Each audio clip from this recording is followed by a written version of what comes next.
So about a fortnight ago, we had the first press conference for Chris Eubank Jr., Conor Benn. And the press conference,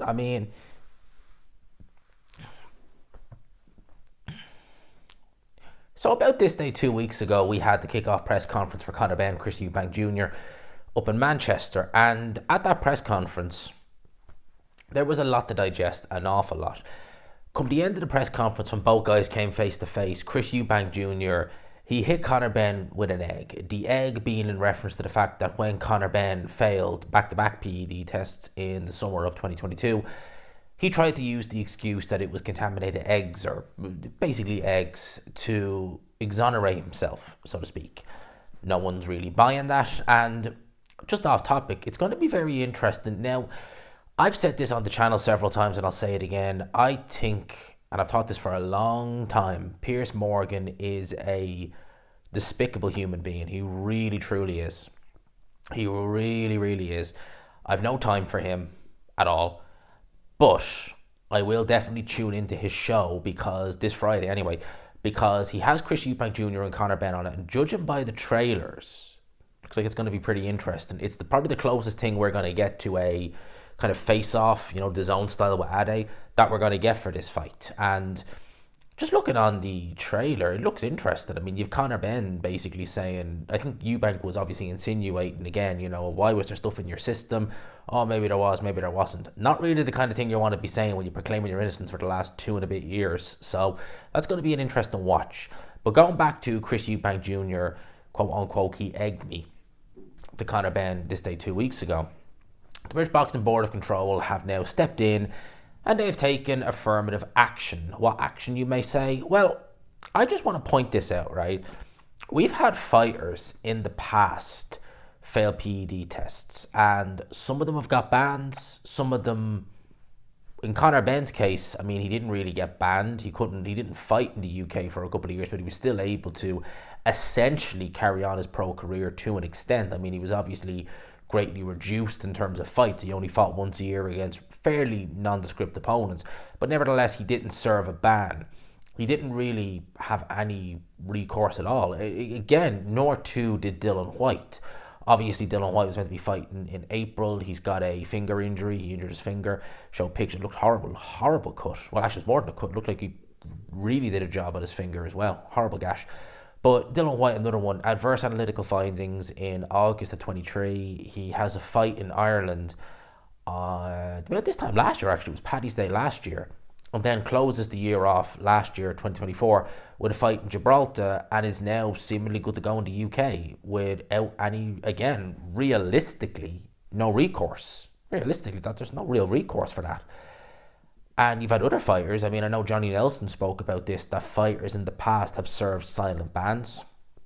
And judging by how long they've been, you're talking maybe a year or so. And again, given the fact that a lot of fighters do tend to, well, maybe not a lot of fighters, but certainly if you're anyway kind of level, you could maybe only be reserved to fighting once every year or so, or thereabouts. When you consider you've seen that, and again, some of them get off with next to no recourse. Chris Eubank Jr. has been fined 100 grand. Yeah, he's been fined £100,000. It's a lot of money. That's not chump change. It doesn't go as far as it would have went 20, 30 years ago, but nevertheless, nobody in their right mind is going to turn their nose up to 100 grand. Nobody. And they fined Chris Eubank Jr. for that. Now, if the reports are to be believed, with regards to weigh-in and the rehydration clause, apparently that for every pound Chris Eubank Jr., I would imagine Conor Benn as well, comes in overweight, there are fines of up to 500 grand per pound. This is working out to be an expensive fight for Chris Eubank Jr., and not in the sense of getting a purse, although I'm sure his purse is more than gonna, cover the 100 grand. I still find that a bit on the strange side. In America, they tend to be a lot more laxed when it comes to these kind of things. When you see antics at a press conference and this, that, and the other in America, more often than not, it's obviously probably going to depend on the state, but even in states that are, quote unquote, fairly, you would say liberal states like California and places like that, California is pretty much a very liberal state. you tend to not really see anything happen. And, I mean, you've seen in the past in the United States and America, some of the press conferences, I mean, they have really kicked off there, like really kicked off. And they tend to have a bit more of a, and again, you're talking about state athletic commissions. There's no one main organising body for all of the US. You're talking, the United States is essentially 50 different countries. That's why they have their governors, that's why they have their athletic commissions, etc., etc. A lot of states have different laws. So, one state could have one law, one for another, etc., etc. But they tend to be a lot more laxed about that kind of thing, certainly over there. I mean, you do see, I know in MMA, I think Conor McGregor, was fined when now with that, it's very different. I mean, that was proper when I think he did damage to Khabib's bust or something like that. That's very different to just hitting someone with an egg. Chris Eubank Jr. being fined 100 grand, it is a little bit of a, really? And especially in a fine of that amount, it's quite... I know for Chris Eubank Jr., he's a rich man. He's a multi-millionaire, he's got his McLarens and stuff like that, which are more than 100 grand anyway. So again, it's no real skin off his nose. But still, for something like that, you didn't injure Conor Benn, you hit him with an egg. I remember when I was in secondary school, there was many times the years ahead of us would chuck an egg at a teacher and stuff like that. No one would ever know who it was, but there were many a times you'd see that in school.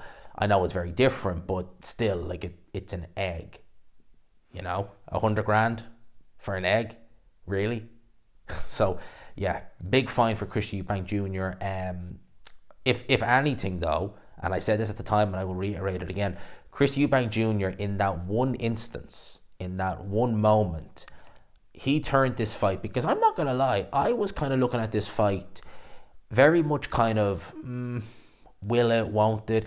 It seems a very forced fight, and it still seems that way. It seems a fight that's been forced, certainly over the last couple of years since the original date got binned. But even before that, it just seemed a very random fight. It seemed very forced, and I've always said on this channel, in any aspect of life, whether it's boxing, whether it's just in any aspect of life, the more you force something, it's like swimming upstream. It's never really gonna... The stars never really going to align. A lot of the things in life that go well, they just kind of happen organically like that, that sort of way. So with this, it always felt forced. And with that, I was kind of looking at it like, will it, won't it? You're talking Tottenham Hotspur Stadium. In that one moment of doing that egg, I think that sold the fight. It literally went from being, oh yeah, Chris Eubank Jr., Conor Benn, to, oh my God, did you see what Chris Eubank Jr. did? Conor Benn, did you see the dads? Oh my God, mind's blown. And that really sold it. So Chris Eubank Jr., it might have cost him 100 grand, but it might make him many more hundreds of grands in the long run. So that's my thoughts on this. Let me know yours in the comment section below. As always, people, I hope you enjoyed it. Smash the like button if you could. Hit subscribe, of course, if you haven't already. For now, lads and lassies, I'll leave it there. Peace.